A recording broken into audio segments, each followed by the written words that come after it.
Assalamualaikum warahmatullahi wabarakatuh. Kembali lagi di acara Ngopi Yuk Ngobrol Pintar Investasi episode ketiga bersama saya Nada Tasya Rizkia.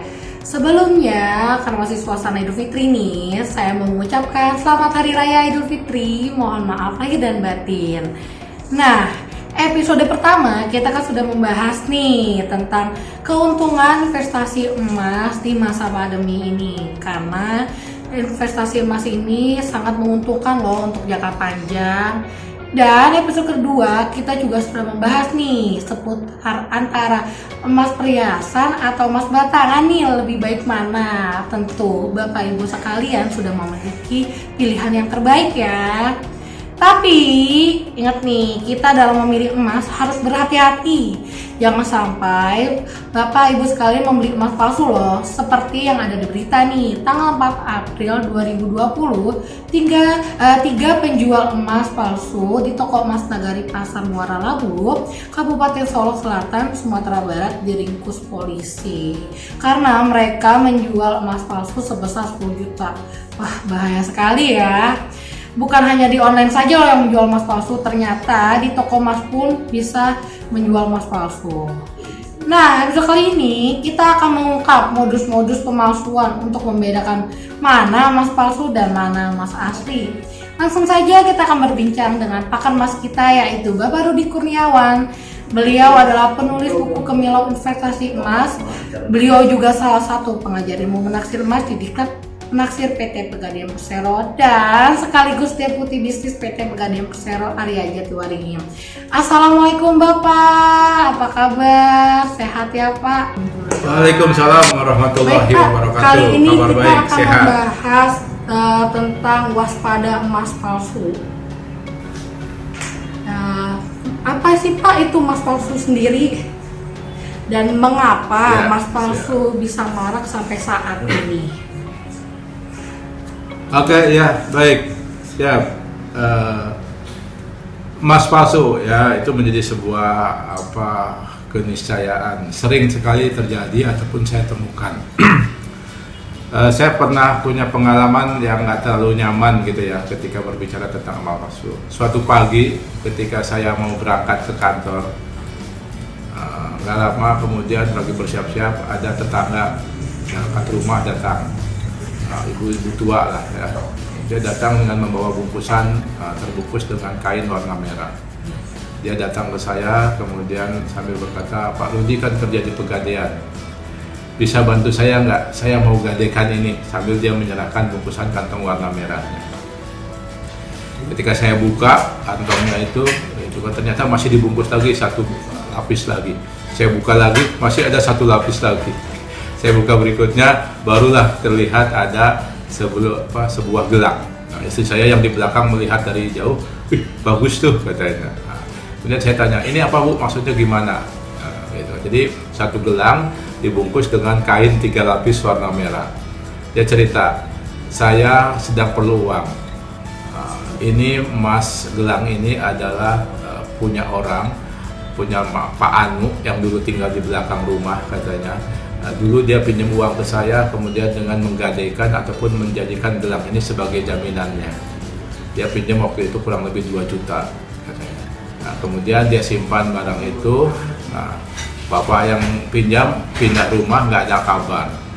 Kemudian yang bersangkutan, ibu ini perlu uang, mau dijual nggak berani karena punya orang, akhirnya dipilih mau dititipkan, digadaikan kepada saya. Dititipkan untuk digadaikan ke kantor Pegadaian.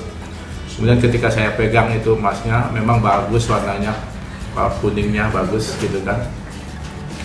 Tapi saya karena saya seorang penaksir, ketika saya pegang-pegang kok kayaknya meragukan. Kemudian saya gosok-gosok emasnya, kemudian saya cium, kemudian terasa bau amis ataupun bau logam tembaga. Saya bisa pastikan bahwa ini adalah emas palsu. Saya pastikan bahwa ini emas palsu, kemudian saya bilang, Bu, maaf ini nggak bisa digadaikan, emas palsu. Si ibunya langsung sedih ya, sedih. Dia katakan, duh, bertahun-tahun, mungkin hampir 2 tahun saya simpan barang ini karena punya orang. Saya bungkus dengan kain warna merah sampai 3 lapis, gitu kan. Gara-gara ya takutnya ini emas, gitu. Tapi ternyata memang dia hanya menyimpan emas palsu selama itu. Jadi Dia ya intinya ibu ini tertipu oleh seorang oknum tetangganya yang sudah pinjam, kemudian karena ketidaktahuannya dia hanya melihat dari gelangnya dan warnanya yang kuning, kemudian dia tertipu. Nah, itu memang sering terjadi ya. Belum lagi emas-emas palsu batangan yang dikatakan warisan Soekarno, warisan POC dan lain sebagainya. Itu juga emas palsu. Baik, mengapa terjadi marak emas palsu di kita? Ya. Jadi yang pertama memang mengapa marak terjadi emas palsu di Indonesia, terutama saya katakan di Indonesia. Yang pertama adalah harga emas itu semakin mahal. Sekarang 1 gramnya Mas Muri kurang lebih di atas angka 800 ribuan. Inilah salah satu juga memicu orang-orang untuk berbuat curang. Sedikit aja emas gitu kan, kecil aja hanya 1-2 gram, harganya sudah mau 1 juta lebih misalkan. Nah inilah kemudian memacu orang untuk memalsukan, apalagi kemudian masyarakat kita awam ya dengan cara menguji atau membedakan emas ini palsu atau tidak. Nah ini yang juga kemudian dimanfaatkan oleh orang-orang curang untuk mengelabui. Berikutnya lagi yang mengapa emas palsu marak juga karena membuat emas palsu itu mudah, sederhana, gampang. Setiap orang yang memiliki niat untuk curang itu bisa, ya kan. Nanti saya akan sedikit uraikan modus-modus pelaksanaannya misalkan. Nah yang ketiga yang saya minta supaya mungkin ini ada perhatian dari pemerintah adalah tidak ada penegakan hukum peraturan SNI tentang emas.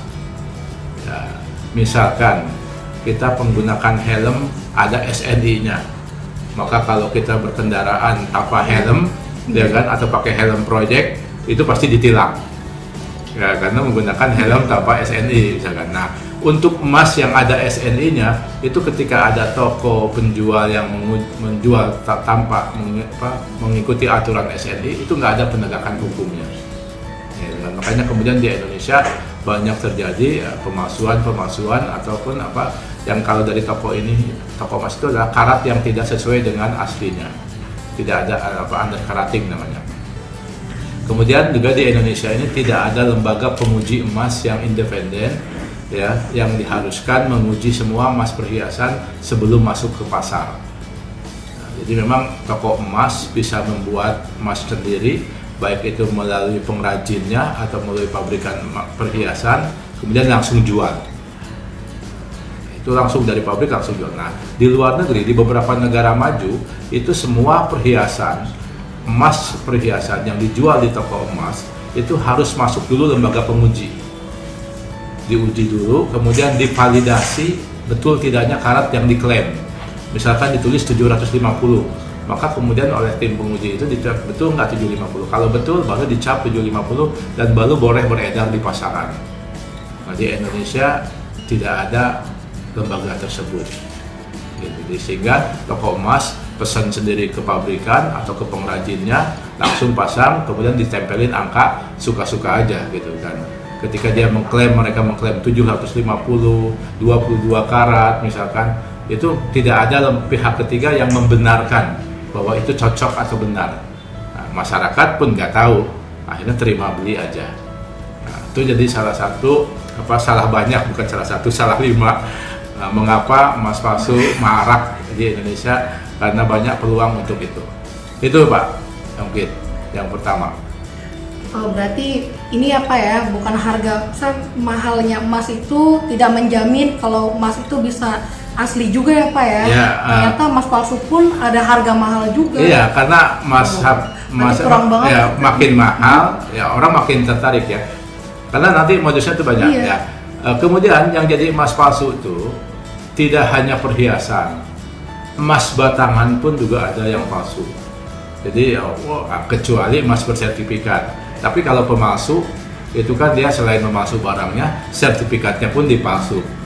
Jadi memang emas palsu itu juga termasuk emas perhiasan ataupun emas batangan. Dan itu tidak hanya berlaku di Indonesia ya.